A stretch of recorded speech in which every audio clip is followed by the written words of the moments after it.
Hey guys, welcome back to Community Starcraft 2. Today we're looking at how to use swarm hosts against Protoss. More specifically, we're going to be talking about how to get them on the field, your positioning you need to use with them, and handling the different responses you're going to see to swarm hosts. This could be a pretty long video because swarm hosts tend to be kind of slower units and drag the game out a lot longer than is normal for this matchup, I guess. They're definitely the one way that you can force like hour-long games. Excuse me. So I'm going to show you a variety of different ways to utilize them depending on your playstyle. But of course, this is honestly one of the most annoying things to deal with as a Protoss player, so it's a good strategy to at least know about if you're having trouble in this matchup. So this could be a pretty long video, but we're going to talk about hero versus DRG first, and I'm going to skip over most of the openers here.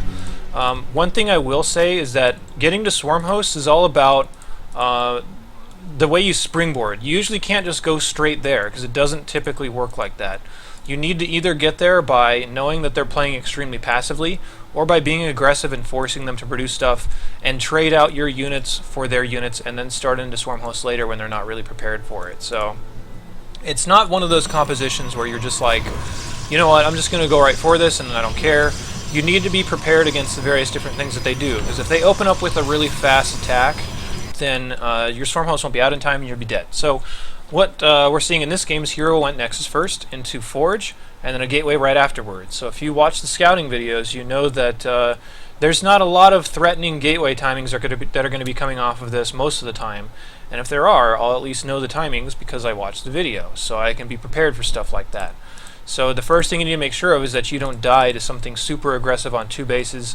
And I guess I'll just come right out and say it, that swarm hosts are not viable until Protoss really takes a third base. So don't even start thinking about swarm hosts until they take a third.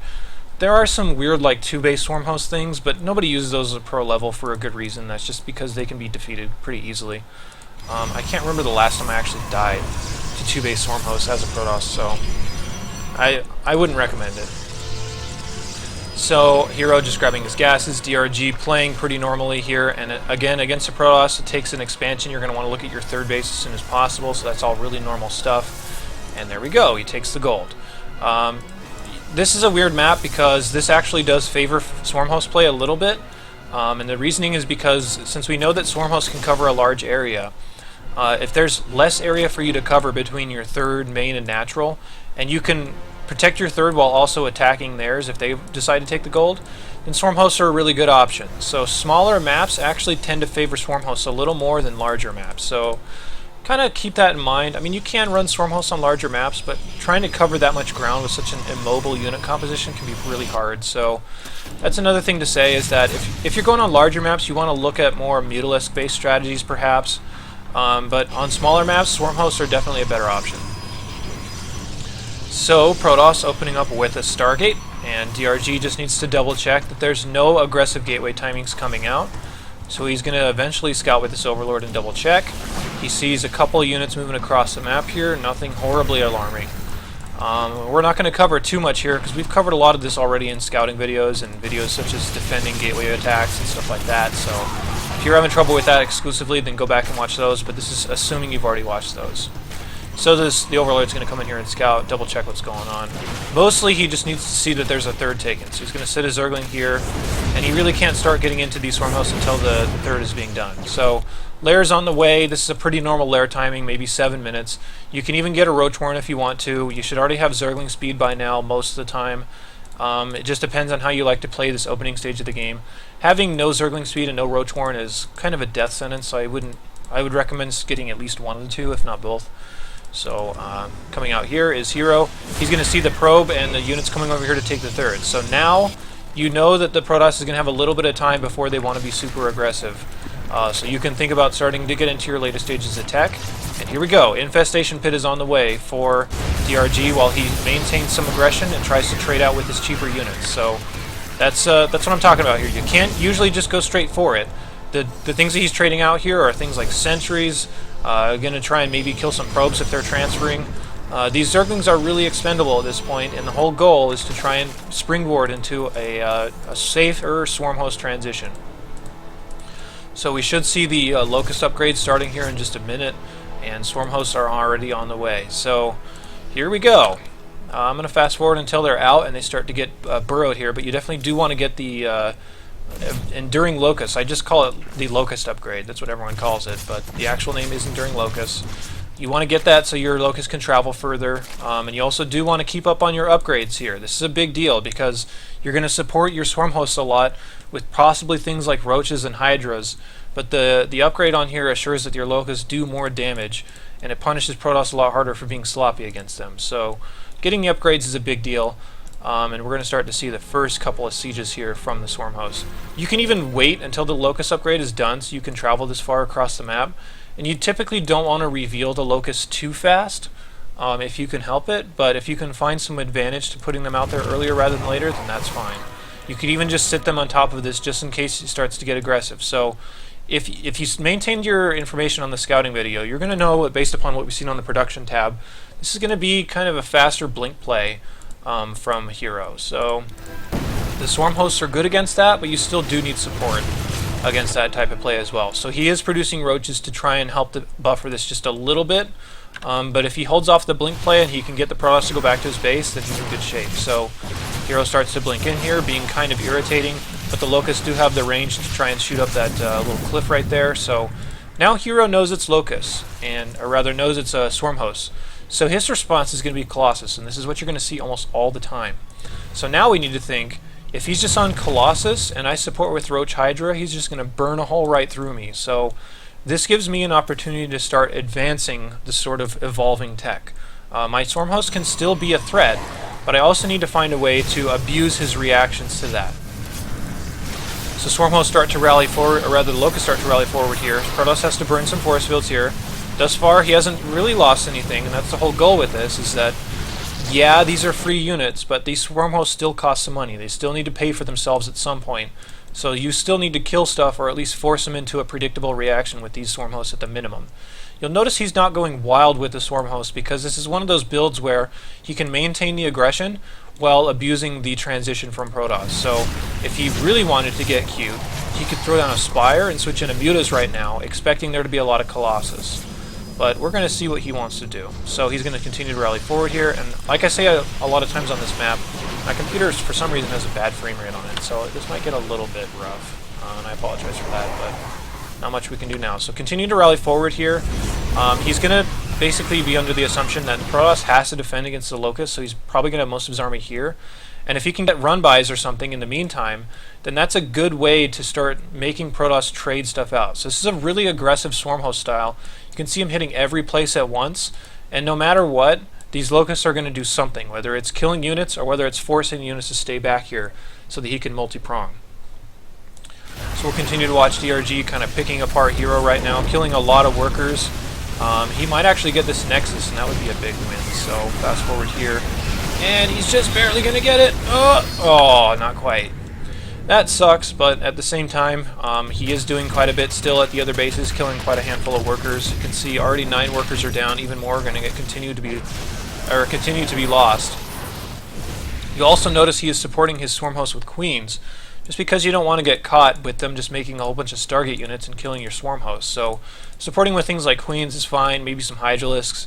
You can also run out some drones and build some spores here, so that's another thing. But he knows about the Colossus transition, so he shouldn't be too surprised by what's going on here. So this is going to be a really hardcore Colossus transition with 2 Robos, and that's when you need to start thinking about how you're going to abuse that reaction, whether it's through getting Corruptors. Maybe you can get Vipers to pull them in, which is why the Hive is on the way right now, and I tried to click on it, but I clicked on a tumor instead. So Hive is up, he can start some Vipers and pull the Colossus into the Locust, which is like the funniest thing ever, because the Colossus are meant to counter the Locust, and if the Locusts are killing Colossus, it's like the thing that's supposed to be getting countered is actually killing it, so it's pretty funny. So DRG is starting the Vipers here, and he's starting some spines back here as well. And this is something you need to really be aware of, is that one thing Protoss assumes is that if you have Swarm House out on the map, then you don't have anything back home. So you need to almost be a little bit too excited about putting up defensive units back here in your main base, especially, and protect your Swarm Host tech and protect the rest of your tech. So put up a lot of static defenses and just keep producing some extra drones later in the game to refill that supply. As far as the drones you might have spent to make these spine crawlers and stuff. But this is one of the ways you can get worn down, is by just staying out on the map and being aggressive, but forgetting about your main base, and they just counterattack with warp prisms and kill you. So that's another big, really important recurring theme that we're going to see in these games. So more and more Locusts being put out here, and you see that this hero has to be quite desperate to not take any damage from this. And this gets really irritating from a Protoss perspective of never being out of the fight, even though you really want to be. So DRG being really irritating. The Vipers are almost done, or at least I think one of them is done, so you can start accumulating energy that way. You can still do some multi-prong stuff, maybe try to kill an extra base if they start to do that. And now we can see there's a lot of Colossus on the map, so he needs to have some type of solution for that. He's putting up the extra Spore Crawlers to defend against a big Void Ray transition, or maybe like Tempest or Carriers or something, which is kind of a viable option to this. But the fact there's a lot of Colossus in here, he needs to be ready to pull with these Vipers, and he needs to be on top of that transition. So this still takes Protoss a long time to get through, but if he starts to burn down a lot of these Locusts right here, you can't be too aggressive and just sit around.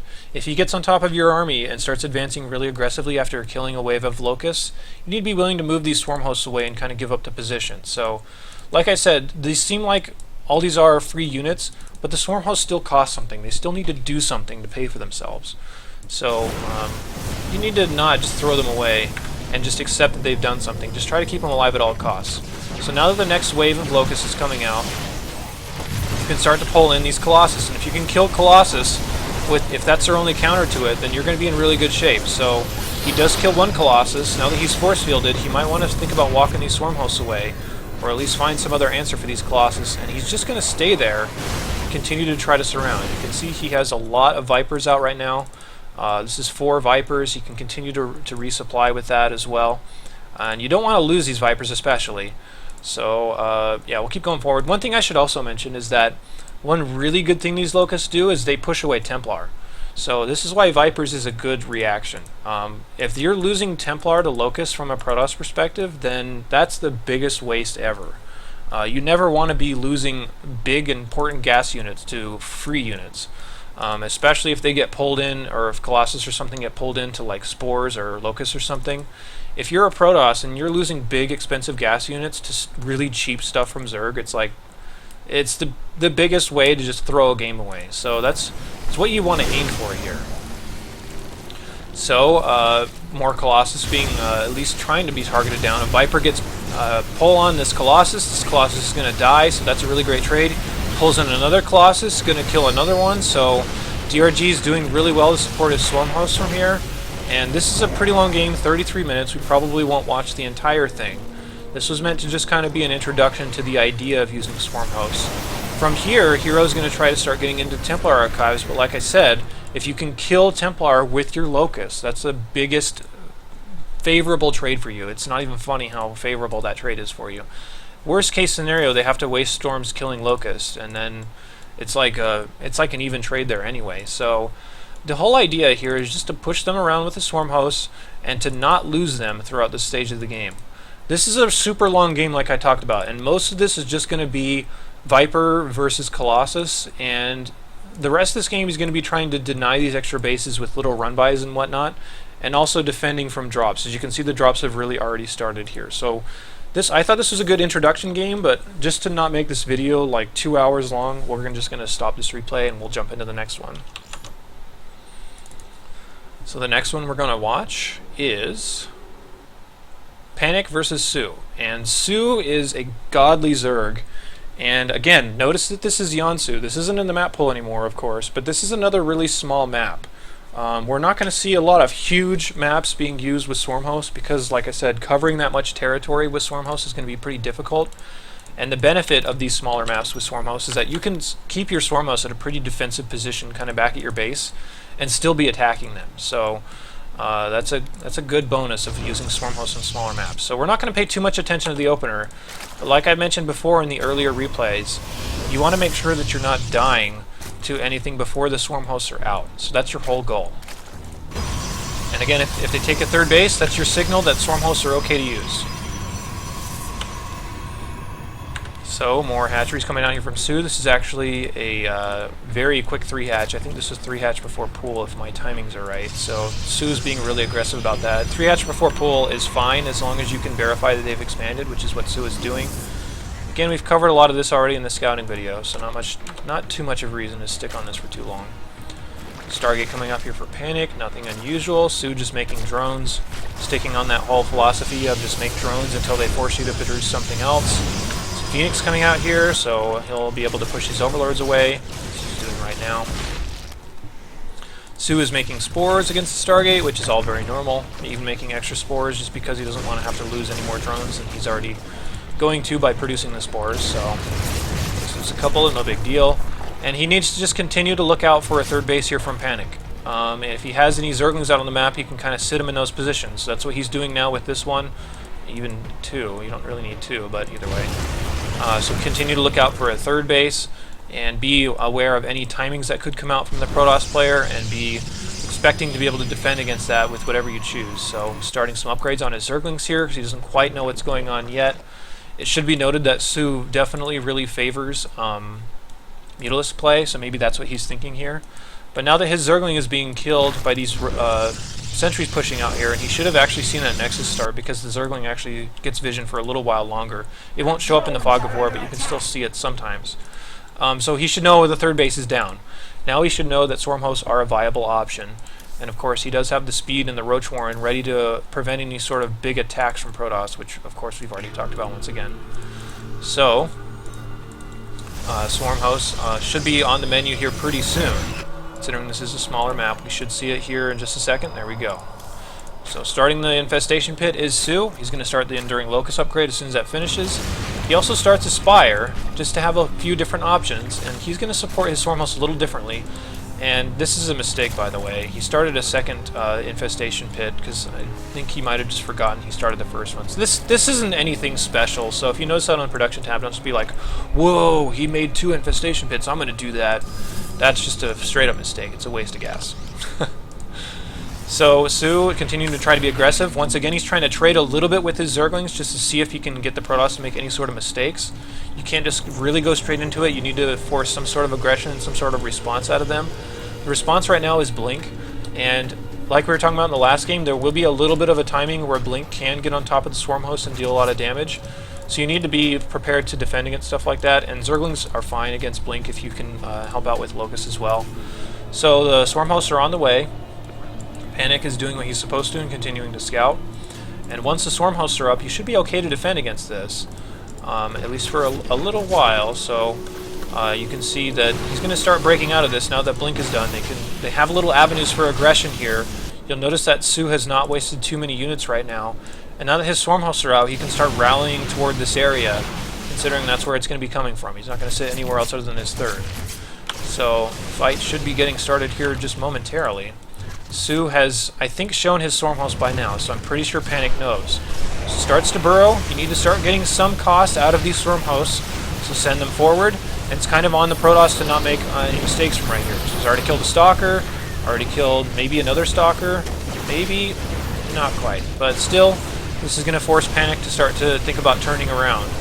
And in this case, since he's losing his queens, the Phoenix can be a little bit annoying. He did move his Swarm Host back since he is willing to give up that position just to stay alive. So make sure that you're staying on top of that.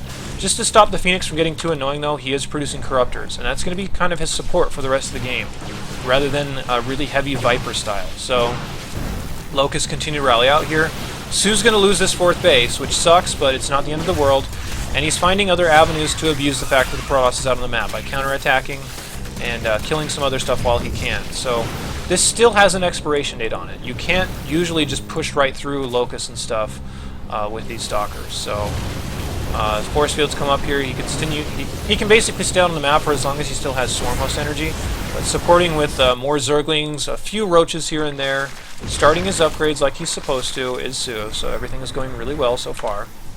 He did lose the base, but still, if he can start to get the Protoss to sit in his own base, that's when you start getting a big advantage with this. So, again, counterattacks are a big deal. You need to be willing to have a way to prevent against that. So, Sue realizes that. He didn't have static defenses up quite yet. He just had a bunch of Zerglings ready for that counter. So, Sue is kind of showing us exactly everything that we need to know about that. Here's the Hive once again. You can start getting into things like Vipers and whatnot. But another option, since he has these Corruptors out, If he makes Colossus, then you can abuse his Colossus transition by switching into Broodlord. Because by that point, it's like, well, now you have Colossus to deal with the Locust, but Broodlords are like, lol, you're not going to have enough Void Rays or Tempest out to kill those. Especially if I can know that that's what's going on if I have Corruptors out. So he has a lot of options here. His options are either Vipers to pull the Colossus in, like we saw last game, or you can get into different techs such as Broodlords, or you can even just stay on the Corruptors and just turtle up really hard with a lot of static defenses. And use your Vipers to pull in any sort of counter that they might have to those static defenses, whether it's like Tempest or whatnot. There's a lot of different options here. So again, if you can force the Protoss into this position where they have to defend themselves from the Locust at their base, then you're in great shape. He's going to eventually run out of force fields here, and the response is Colossus. It has to be Colossus eventually most of the time. Occasionally it can be things like carriers or Tempest too, so you need to be willing to be ready to respond to that as well. So one thing Sue still has to do is he still has to re-verify that this is going to be Colossus. Sometimes you will eventually know based upon what your Locusts are getting killed by those, so you don't have to be terribly aggressive about it. This is the time where the static defenses should start coming up here for Sue in the main, because Warp Prisms and stuff can get really annoying, so just beware of stuff like that. And the Corruptors are going to kill a couple of these Phoenix since he's not really paying attention right now. Here we go, here's the Greater Spire. The Broodlord transition is officially underway. Now that he says, you know what, I'm pretty sure you're going into Colossus, considering I haven't seen a lot of extra Stargate units, and if I can get Locusts and Broodlings on top of your army, then what are you going to do about that? There's really not a lot you can do. So Sue opting for a very different transition, but still a very viable transition involving Broodlords rather than Vipers. So here's the Colossus coming out now. It's double Robo. Eventually Sue is going to see this, so he'll know that he can start morphing his Broodlords once the Colossus starts showing up, if he doesn't already know that that's what's going on through some means or another. Here's the counterattacks, by the way. Putting some Roaches back at home are a good idea as well to help out with the static defenses. But this is going to get more and more annoying, and this is another reason why Corruptors are a good idea, to push away the Warp Prisms. So a lot of different variations. There's a lot of flexibility with how you can support these. So the Colossus are on the field now, and he should realize that these are on the field because he's going to start seeing the Colossus beams killing his Locusts. And now once he's at that point, he's got to be thinking, okay, this is great. I can start my Broodlords now, and now all of a sudden he has basically no options, because if he only has these units out, his only answer to the Broodlords are these Blink Stalkers, and if you're blinking Stalkers into Locusts, that's a horrible trade for you. They might kill the Broodlords, but they still don't have really anything to deal with the Locusts on the ground in the long term. So even losing Broodlords here is not the worst, but you still want to be a little bit conservative about that. This game's going to end in just a little while, so you can actually see the Broodlords in action. But Protoss, from this perspective, is so frustrating to play because it's like, I know I'll need Colossus to kill the Locust, but if I'm not prepared for the Broodlord transition, then all of a sudden I'm screwed. So this is why some of them might just skip that step and go into Tempest. You need to be aware that that is a possibility. So starting to push out here, starting to get a little bit brave is Panic, thinking that he's stopped the Locust wave and you can get on top of him. So if you were Sue, you could move these back just a little bit so you don't get in too much trouble. But at this point, the only thing that's going to be a big threat is Panic blinking on top of these Swarm Hosts, and then they have to feel the wrath of the Broodlord raining Broodlings down on top of him, and he has a lot of support with these Zerglings and Roaches as well. So everything is going really well here for Sue. And even though he's losing some stuff, if you ever lose the Observer, then all of a sudden that's not a big deal. And the Broodlords and everything are coming up, the Corruptors are killing the Colossus, Zerglings are on top of everything because he has to retreat with this, and look how hilarious this is. Seeing Protoss just being like, oh man, I really regret ever getting out on the map like that. He's taken a lot of damage to this. And eventually, Sue will wear him down with his composition, since he can start to siege this base from over here with the Broodlords, and just basically give Panic no correct options at this point. So Broodlord's starting to be irritating. The Swarm Hosts have basically paid for themselves because they've forced a tech out of Panic that is very predictable and that he can counter. So Sue is all over this base with his Broodlords right now, and Panic has absolutely no answer for it. So we won't actually, whoops, we don't want to do that. We won't watch the rest of this game because it's basically Panic just dying, and we've seen what we want to see as far as the transitions out of these Swarm Hosts, so we'll call that one good. Realize this is already 25 minutes, but like I said, these can force longer games, and with longer games you're going to get longer replays and therefore longer videos, so I don't know what else to say. This time we're going to see Snoot against Hobs. And Hobs is pretty noteworthy for being a pretty aggressive Protoss, so we will see Snoot using these in a little bit of a different manner than we saw in the other games. So 29 minutes is the length of this game. Still pretty long, but we're going to see how this plays out. So again, we're not going to pay too much attention to the openers from both of these guys, because it's just not... We've covered that so many times, and there's other videos for that. So if you want to see those videos, there's a link down in the comments. You can go back and look out for scouting, or for defending gateway all-ins if that's what you're dying to when trying to get into Swarm Host. So there's a lot of other options there that, frankly, we just don't need to rehash. So Snoot figuring out what's going on. It's just a gateway opener here from Hobs, and you can continue to scout here with Overlords later on. Taking a third base, all really normal stuff. Zergling speed is what he's opting for rather than the Roach Warren to defend against gateway timing, so I really like that. Getting the Lair now, pretty early Lair actually, and the Roach Warren, so Snoot being super safe because he knows that Hobs is a little more of aggressive breed of Protoss. So he still has an Overlord over here, so he can see when the third is going to be taken. That doesn't really tell him anything yet, but here's this same swath of Zerglings that we've seen in the last 2 games that just basically head up here and re-verify that this is what's going on. Maybe try to kill some sentries if they possibly can, try to get the Protoss to mess up. So you'll see this a lot in Swarm Host type of games, so you can kind of put them on the back foot so you can carry that advantage. So the Swarm Hosts, or rather the Zerglings are coming up here, they do see the third base. They're going to try to mess them up in any way they can, but you don't want to overcommit too hard with these. So getting on top of these sentries, trying to make them waste force fields. One of the big things that this indirectly does is that if you make them waste force fields back at home, then you can get into Swarm Host quicker because they won't have the force fields to help out their blink plays or anything like that that you might see come out. So that's good on him. He really didn't lose that much. So doing basically exactly what you're supposed to with this. Getting his Zergling upgrades, and there's this Infestation Pit. So again, a third player going straight into it. The one thing I didn't mention is that you can go into Swarm Host after like a Roach Hydra opener. But I didn't show that too much because that's more of just making late game reads and playing the late game specifically. And I'm going to have a video that's more about that later on. So this is mostly how to just open with Swarm Host and how to play out the game from there. So there's a lot of different unique games that we can take a look at over time. There will always be more videos. So like I've seen in the last 3 games as well, the play here is a 3-base blink because it's one of the safest plays here from Protoss. And he's also going to follow up with a Robo. And like we expected once again, it is going to be for a Colossus follow-up. We might see, I think I'm going to make a separate video because dealing with Tempest separately and dealing with like really high-tech Stargate stuff is this whole different concept. So you'll get more information on that in another video once again if they decide to respond with Tempest and stuff. So all these replays kind of seem the same, but they do have different transitions and different points in which you're going to need to note on these Swarm Host openers. There's a lot you need to know with these.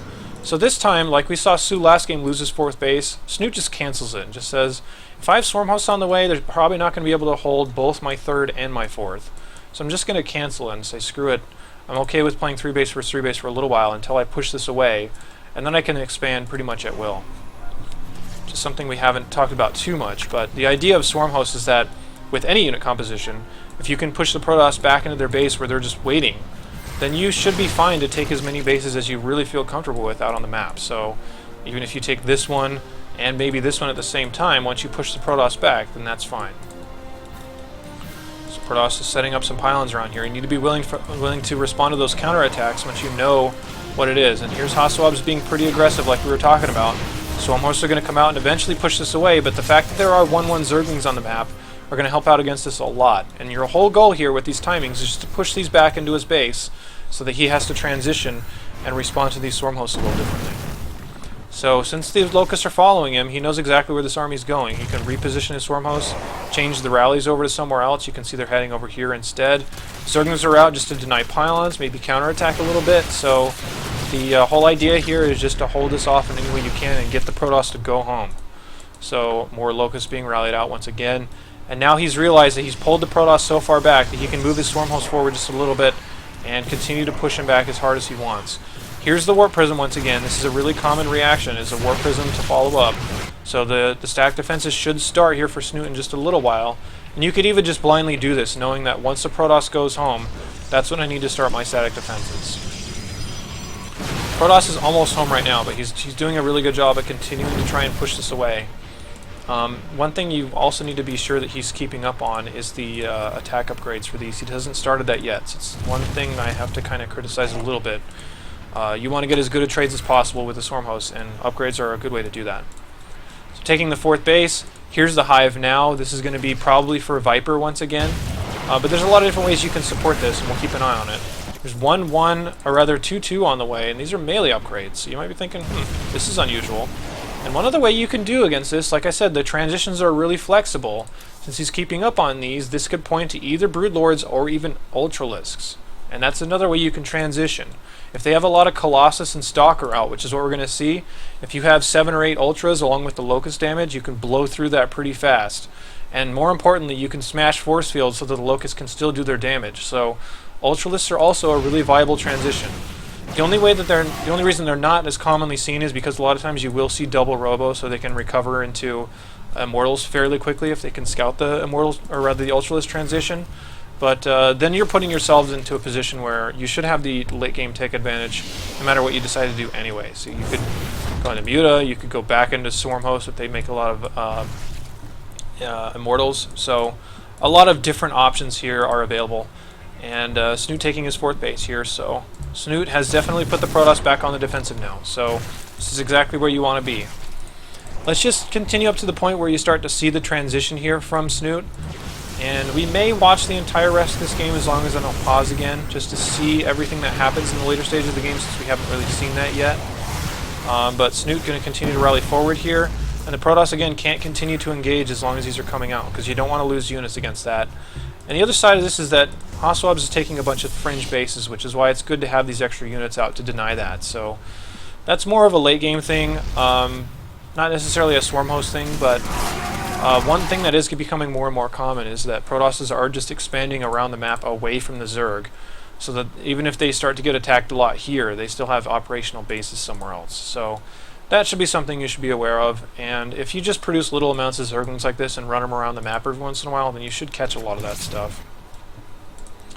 So this time we're going to see that later game transition. We're going to see Hobs going into more of a Stargate composition, so you can see the extra Stargates coming down. So I guess we will wind up mentioning that after all in this video. So Stargates will be coming down here. Again, more Zergling harass, doing a pretty good job of trying to kill some probes. And still rallying Locusts up here is Snoot, so that's fine.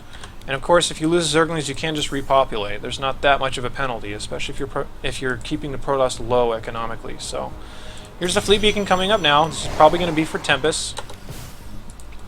So we will see what Hobs decides to do with this. More Locusts being rallied forward.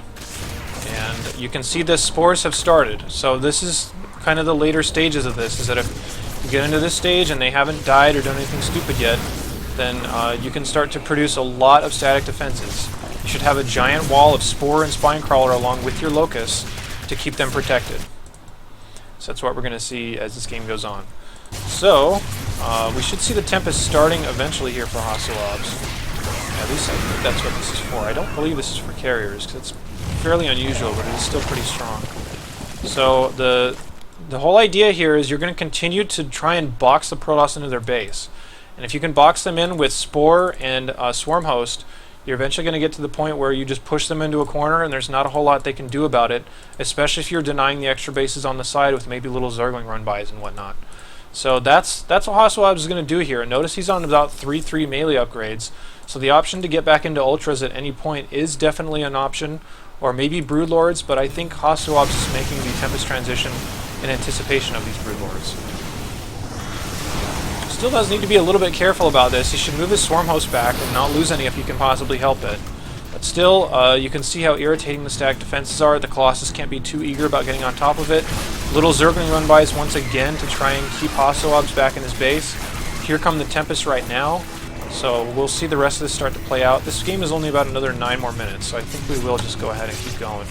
Note that the Vipers are also out. Not too many, but enough to pull in any units into the Spores and the Locust if he needs to. So the Protoss army, you need to maintain the positioning on them so you can re-rally your Locust to wherever they're going. And again, continuing to rally Locust up here to the base is going to be really irritating. It's going to force Protoss to not have his whole army with him. And one other thing that we also, again, need to pay attention to is there is a Warp Prism out on the map, but Snoot this time is being a little bit more lazy about protecting against that. Fortunately, he's not getting too many weapons against him, and just as I say that, he does. So you need to really be on top of this. You can't afford to slack, and this is why having the extra Zerglings and stuff is good. So Snoot continuing to reposition his Locust against, or rather his Swarm Host against the Protoss army.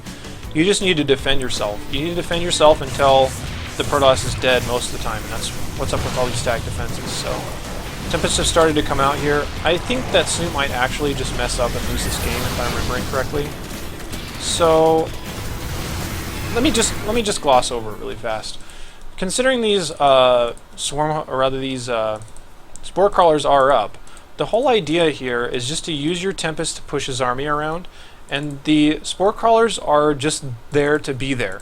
And the idea is that if they start to get into a lot of Tempests, you can start pulling the Tempest into these spores, and losing Tempest to spores is one of the most annoying things from a Protoss perspective. So the whole idea for the rest of this game should be keep your Swarm Hosts alive, keep producing spore crawlers, and use your Vipers to pull the Tempest in and be killed by the spore crawlers, which are static defenses. Which you should never lose Tempest to static defenses. That's the whole idea behind this. So I'm just going to gloss over that really quickly. I think, if I remember this game correctly, Hobs just kind of messes up and dies. There's nothing particularly special to watch from the rest of this game, so I'm going to call that good. 36 minutes video is a pretty long one anyway, so I don't want to go too much longer. So I hope you guys enjoyed that. Hope that at least gave you guys some good ideas and some good pointers on how to use this unit in this matchup. It is very strong if you know how to transition appropriately, and it makes for really frustrating games that not a lot of Protosses know how to play their way out of. So yeah, I hope you guys enjoyed that. I'll of course always be back for more videos, and post anything down in the comments if you have anything to say or any questions or whatnot. So appreciate you watching. I'll see you next time.